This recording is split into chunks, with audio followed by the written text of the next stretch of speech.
Se a sua empresa não tem um propósito definido, claro e objetivo, ela já começou a morrer. Eu não estou falando de frases bonitas para colocar no quadro. Estou falando do verdadeiro propósito da sua empresa, chamado Core Business. Se você acha que o propósito da sua empresa é só crescer, lucrar e contratar, você está fadado a repetir histórias como a da Kodak, ao invés de escrever histórias de legados como o da Apple ou da Igreja de Cristo. Eu sou Luciano Tokigawa, um homem de Deus, neurocientista e empresário. Estou há mais de 23 anos ajudando empresários como eu, como você, a estruturarem seus legados empresariais. Eu já vi muitas histórias de empresários que tudo ia bem em suas empresas, mas por dentro estava tudo deteriorando. Eu mesmo, até 2015, minha empresa era de consultoria empresarial. Eu era sócio de outras empresas, mas era acordar muito cedo, dormir muito tarde, sem tempo para muita coisa. Os recursos entravam, eu contratava mais, a empresa crescia mais. Só que tinha um vazio ali que não se explicava. Esse vazio era a ausência de um propósito. Mas foi ali que eu entendi que a empresa é um instrumento de Deus para você impactar na vida de pessoas ao seu redor, direta e indiretamente. E a partir do momento que você tem a consciência desse propósito maior, você tem o poder da intencionalidade, ou seja, você focar numa única e absoluta coisa daqui para sempre. E isso que torna empresas legados empresariais. Core business, ou o propósito empresarial, não é o que você vende, mas é a transformação real que aquilo que a sua empresa entrega gera na vida das pessoas. É a resposta para a seguinte pergunta: no que as pessoas se transformam em resultado com que a sua empresa entrega a elas? Não só clientes, mas colaboradores, fornecedores, aliados, parceiros, você mesmo. Eu vou dar dois exemplos distintos aqui. Um exemplo de sucesso, onde uma empresa com propósito tem solidez e continua crescendo, e uma outra empresa que, pelo fato de não ter tido a clareza do propósito empresarial, deixou de ser uma das maiores potências do planeta e hoje praticamente não existe mais. A primeira empresa é o caso da Apple. A Apple ela não vende tecnologia, ela vende usabilidade. E usabilidade, apesar de ser uma pequena palavra, ela está na transformação, na experiência final do usuário. Entenda, o cliente Apple não é o cliente que usa iPhone. O cliente Apple é aquele que usa o iPhone, o MacBook, o iPad, o Cloud, tudo, o Apple TV, todo o ecossistema. E quando você usa todo o ecossistema, a usabilidade é inquestionável. Ah, Luciano, mas dá para o Windows com o Android fazer as mesmas coisas, às vezes até melhor. Tem sim. Só que você tem que saber fazer. Aqui, quando eu abro o iPad com o Good Notes, ele já mostra um ícone no MacBook. Quando eu abro o Zoom ou Meeting aqui, ele já puxa a câmera do meu celular. E quando ele puxa a câmera do celular, ela começa a me acompanhar mesmo que eu me mova. Ainda, eu não sei o que é passar antivírus. Eu não lembro da última vez que alguma coisa disso aqui travou. Inclusive, às vezes eu até brinco. Nossa, acho que está na hora de eu resetar aqui o meu notebook. Isso acontece normalmente umas 2 vezes por ano. Veja que essa usabilidade faz com que a minha vida se torne muito mais simples, mais prática, mais produtiva, por que não dizer mais feliz? A usabilidade me faz me sentir até um pouco inteligente diante da minha estupidez tecnológica. E isso fez com que eu tivesse pago 22 mil no notebook, que um melhor, com mais tecnologia, com Windows, custaria menos da metade. Aí, de repente, você está pensando assim, nossa, Luciano, você é ridículo. Na verdade, você é meio burro mesmo, né? Vai pagar 2 vezes mais caro só porque é da Apple. É, eu sou bem burrão mesmo. Eu sou o cliente ideal da Apple. Burro o suficiente para querer pagar o preço de ter uma vida mais simples, prática, mas muito mais produtiva. E aí que entra um grande ponto aqui. Entenda que quando você tenta ser bom em várias coisas, você consegue, mas jamais se tornará extraordinário em uma única coisa. Talvez isso você consiga usar e aplicar isso na prática agora no seu negócio. E vamos à consolidação disso. Ah, Luciano, mas é só o cliente? Como que os funcionários se transformam em usabilidade? Você que conhece um pouco mais a história de Jobs, entenda. Negócios perpetuáveis são frutos de uma empresa com uma clareza absoluta do seu propósito empresarial.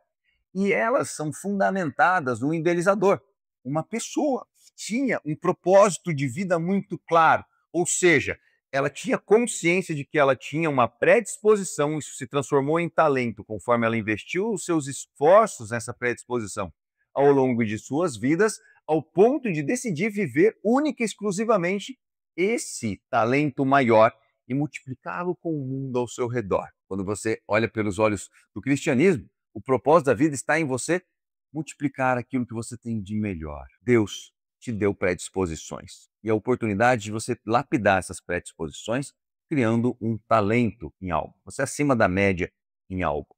E nesse algo, se você decide focar única e exclusivamente nisso, multiplicar isso no mundo através daquilo que transborda de você, assim como Cristo nos ensinou, inevitavelmente você vai ter um grupo de 2 ou mais pessoas reunidas em prol do mesmo propósito. E aqui é que vem o outro lado. Um case que poderia ter dado muito certo e mudado a história da nossa tecnologia atual, mudado a história da humanidade. Se você não ouviu falar, pesquisa aí sobre a Kodak. Kodak foi uma mega potência mundial. Ela vendeu, quando as fotos eram fotoquímica no papel, ela vendeu mais de 85% de todo o papel fotográfico do planeta. Um produto inquestionável. Como pode, com todo esse poder de capital e poder de inovação, chegar a deter mais de 2.200 patentes de inovação? Como pode ter ficado para trás por causa da falta de inovação? Não, falta de clareza no propósito. E olha só como isso é prático e é muito real. Entenda que, se o propósito do negócio é a resposta para a seguinte pergunta: no que as pessoas se transformam em resultado com que a empresa entrega a elas, se eles tivessem a consciência de que uma foto ela tem o poder de eternizar memórias, o propósito, vamos supor que fosse esse propósito, eternizar memórias.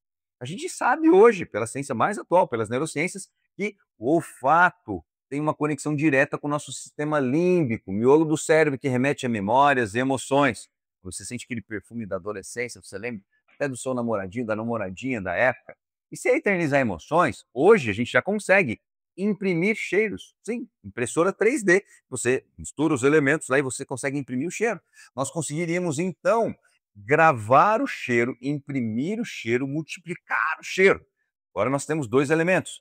A visão, que é a foto, o olfato, que é o segundo sentido. Por que não também ter textura, tato? Por que não envolver um pouco de paladar?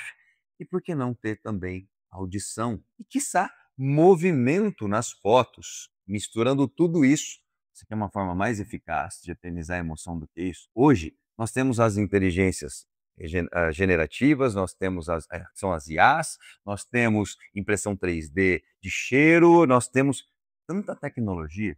Se eles tivessem essa consciência antes de tudo isso, lá nos anos 80, lá nos anos 90, o poder de capital e inovação que eles tinham, muitas dessas tecnologias teriam existido muito antes para atender esse propósito maior, que é eternizar emoções. Agora vamos ao case mais incrível de todos eles, a Igreja de Cristo. Cristo viveu há mais de 2.000 anos atrás e deixou um legado para nós, que hoje eu e você vivemos através das Sagradas Escrituras, da Bíblia Sagrada. Você quer maior exemplo de legado do que isso?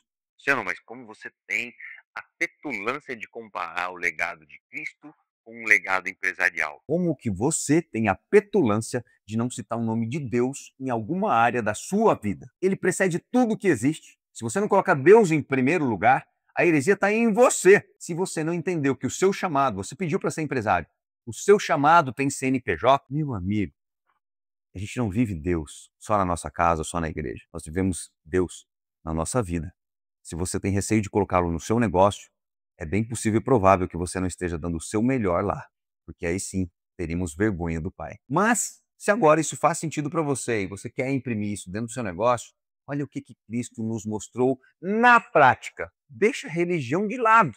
Vamos usar a liderança, dados e fatos históricos de um homem chamado Jesus Cristo que viveu há mais de 2.000 anos. Ele veio com uma clareza de que ele tinha o talento, sim, um talento de amar o próximo como ele mesmo e um criador sobre tudo que existe. E ele decidiu compartilhar isso com o mundo de uma única forma, um único modus operandi, sem receios, escrúpulos e pudores, e multiplicou isso naquele mundo totalmente hostil, totalmente agressivo, que repelia qualquer nova ideia, e decidiu multiplicar essa verdade maior, um propósito. Sabe o que é propósito de vida? É você decidir multiplicar o que você tem de melhor com o mundo ao seu redor através da sua vida. Vida. A sua vida hoje está onde? Você tem família, empresas, negócios, sociedade, amigos, você tem você. Tudo isso são facetas de uma única fibra. Não fique separando, não, porque você está fragmentando o poder do nosso cérebro, o potencial que o cérebro tem de entregar muito mais. Quando você cria personagens, entenda que isso está acontecendo. Você se comporta e tem vocabulários diferentes para você conversar dentro da igreja, conversar com um grande cliente ou com um pequeno cliente, para conversar com uma grande personalidade ou o seu filho ou aquele amigo seu, de repente, do boteco. Pois é. Então, se você se comporta diferente em quadrantes diferentes, isso são as personas que você criou e é muito bom para você sucatear o potencial do cérebro humano. Porque todas as vezes que você voltar para aquele quadrante, você tem que lembrar daquele personagem se comportar como tal. Isso gasta energia cerebral desnecessárias, joules de energia cerebral indo para o ralo. Cristo mostrou para a gente o que é ser quem ele queria ser consistentemente onde quer que ele estivesse. Isso a ciência mais atual nos traz e nos prova, que é a única forma de você criar o extraordinário, sendo uma única pessoa, seguindo um único norte, vivendo em prol de um único propósito. Agora volta para dentro do seu negócio. Olha o tamanho do desafio que você tem a partir de agora com essa clareza. Talvez você estivesse muito mais leve antes de ter entrado aqui nesse vídeo, mas se você chegou até aqui, ao que mais é dado, mais será cobrado. Você tem a lucidez que os demais não têm agora. Lembra o que diz Mateus capítulo 7, versículos de 7 a 8. Peçam e lhes será dado. Procurem e encontrarão. Batam e a porta lhes será aberta. Pois todo o que pede recebe. O que procura encontra e aquele que bate, a porta será aberta. Agora está nas suas mãos. Se você quer encontrar esse propósito seu e o propósito do seu negócio, começa com você pedindo. Empresas com propósito têm donos mais engajados. Times que envolvem o seu propósito de vida ao propósito do seu negócio, times mais engajados. Basicamente, é um processo de evangelização, porque existe uma causa maior entre duas ou mais pessoas. Pelas neurociências, a gente vê duas ou mais pessoas conectadas com o mesmo para quê, o mesmo propósito. Envolve muito mais ocitocina, o envolvimento afetivo, o envolvimento empático entre essas pessoas. Dopamina, a precursora da motivação, da vontade. Serotonina, a estabilidade emocional. E o mais incrível de tudo, quando tem duas ou mais pessoas focadas no mesmo para quê, aquilo que era contrário, elas eram contrárias, se torna complementar para entregar um único para quê. Antes de concluir esse vídeo, peço para que, se está fazendo sentido até aqui, curta o vídeo, se inscreva aqui no canal. Eu vou abrir mais uma possibilidade para que você escreva aqui qual a sua dúvida. Pergunte aqui o que você tem de dúvida, o que você precisa. Porque, como eu disse, o meu propósito, que meu pai me deu, nosso pai me deu, foi de ajudar pessoas como você. Porque ele me ajudou a identificar qual é o meu propósito de vida e qual é o propósito do meu negócio. E é isso que eu vivo e vivo para isso. Faço isso todos os dias. Então, se você perguntar, você está me ajudando a cumprir o meu propósito. E para consolidar agora, escreva essa pergunta, porque é atrás dessa resposta que você vai passar a viver a partir de agora. No que as pessoas se transformam em resultado com aquilo que a sua empresa entrega a elas.